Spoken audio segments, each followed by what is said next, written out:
எல்லாருக்கும் வணக்கம். மகாபாரதத்துல நம்மள ரொம்பவே குழப்பக்கூடிய ஒரு விஷயம் இருக்குன்னா அது திரௌபதியோட கல்யாணம் தாங்க.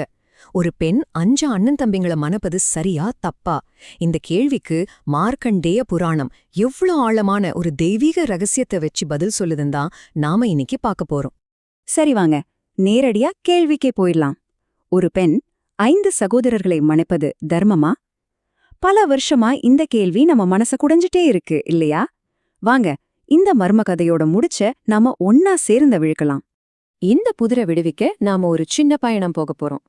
முதல்ல திரௌபதிக்கு வந்த அந்த தர்ம சங்கடத்துல ஆரம்பிச்சு அப்புறம் இந்திரன் செஞ்ச பாவங்கள் என்னன்னு பார்த்து அதனால அவனோட சக்தி எப்படி பிரிஞ்சது, அந்த பிரிஞ்ச சக்தி எப்படி பாண்டவர்களா பிறந்தது, கடைசியா ஒருவனுக்கே ஒருத்தி தர்மம் எப்படி ரகசியமா நிலைநாட்டப்பட்டுச்சுன்னு பார்க்க போறோம்.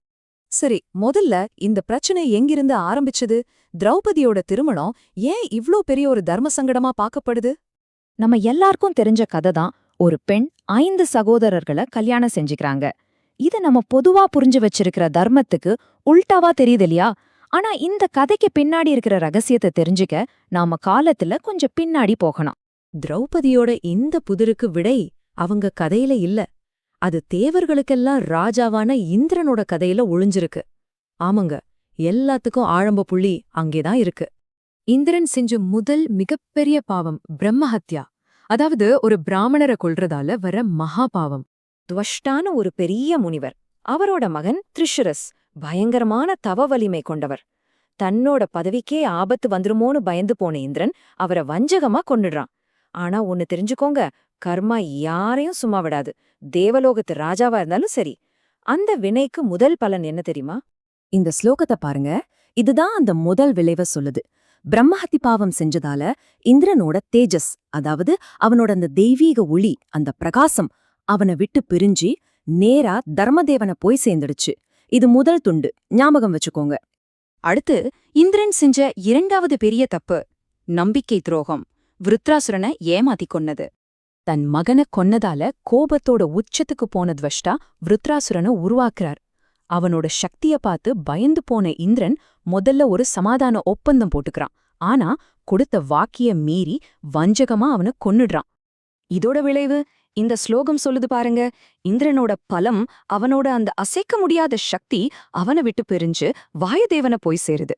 இப்ப பாருங்க, இந்திரன் தன்னோட ஒளியை இழந்துட்டான், பலத்தையும் இழந்துட்டான். கதை இன்னும் முடியல.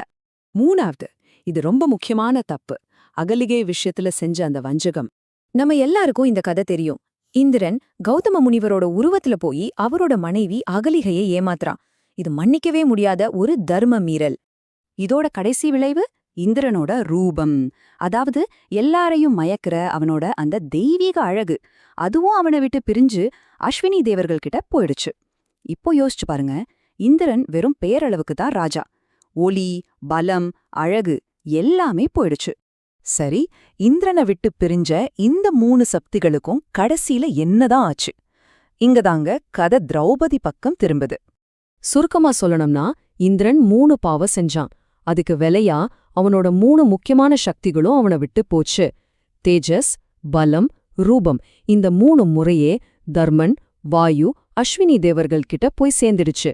இதுதான் கதையோட மிகப்பெரிய திருப்புமுனை. அப்படே பிரிஞ்சு போன இந்திரனோட சக்திகள் தான் பின்னாடி பாண்டவர்கள் 5 பேரா பிறக்கிறதுக்கு காரணமாயிருந்துச்சு. இதுதான் அந்த தெய்வீக ரகசியம். இந்த அட்டவணை அந்த ரகசியத்தை ரொம்ப அழகா நமக்கு விளக்குது. பாருங்களேன், தர்மதேவனிடம் போன அந்த தேஜஸ் யுதிஷ்டிரரா பிறக்குது. வாயுதேவனிடம் போன பலம் பீமனா பிறக்குது. இந்திரன் கிட்ட மிச்சம் இருந்த அவனோட சொந்த வீரியம் அர்ஜுனனா பிறக்குது. கடைசியா அஸ்வினி தேவர்கள் கிட்ட போன அந்த ரூபம் நகுல சகாதேவர்களா பிறக்குது. புரிதா உங்களுக்கு? புராணம் இத ரொம்ப தெளிவா, எந்த சந்தேகத்துக்கும் இடமில்லாம சொல்லுது. இந்த மாதிரிதான் பகவான் இந்திரன் 5 பாகங்களா பூலோகத்துல அவதரிச்சார். இதுக்கு என்ன அர்த்தம்? பாண்டவர்கள் 5 பேரும் தனித்தனி ஆட்கள் இல்ல, அவங்க ஒரே இந்திரனோட 5 தெய்வீக அம்சங்கள். இப்போ நம்ம புதிரோட கடைசி ரொம்ப ரொம்ப முக்கியமான கட்டத்துக்கு வந்திருக்கோம். அப்போ திரௌபதி யாரு? அவங்களுக்கும் இந்திரனோட இந்த 5 அம்சங்களுக்கும் என்ன சம்பந்தம்? இங்கதான் ஒருவனுக்கே ஒருத்திங்கிற தர்மம் எப்படி நிலைநாட்டப்படுதுன்னு நாம பார்க்க போறோம். அப்போ திரௌபதி யாரு? அவங்க வேற யாரோ இல்ல, இந்திரனோட நித்திய பத்தினியான சச்சி தேவியோட அவதாரம்.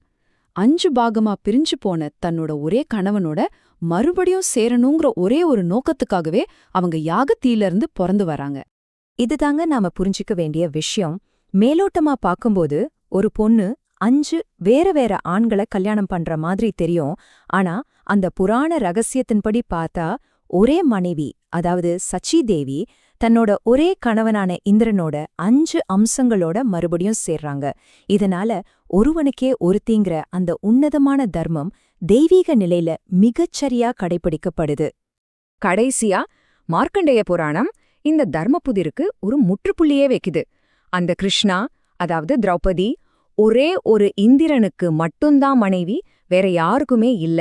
இதைவிட தெளிவா ஆணித்தரமா ஒரு விளக்கத்தை கொடுக்கவே முடியாது.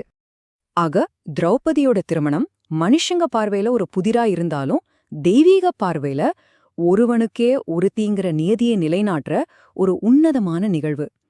இது நமக்கு 2 விஷயத்தை ரொம்ப தெளிவா சொல்லுது. 1, தேவலோகத்து அரசனே ஆனாலும் சரி, தப்பு செஞ்சா அதுக்கான விளைவை அனுபவிச்சே ஆகணும். கர்மா முன்னாடி எல்லாரும் ஒண்ணுதான். 2வது, நம்ம சாதாரண கண்ணுக்கு புரியாத பல விஷயங்களுக்கு பின்னாடி ஒரு ஆழமான தெய்வீக காரணம் இருக்கலாம். மனித தர்மமும் தெய்வீக தர்மமும் எப்போதுமே ஒன்னாதான் இருக்கணுமா? இத பத்தி நீங்க என்ன நினைக்கிறீங்க? உங்க கருத்துக்களை பகிர்ந்து கொள்ளுங்கள்.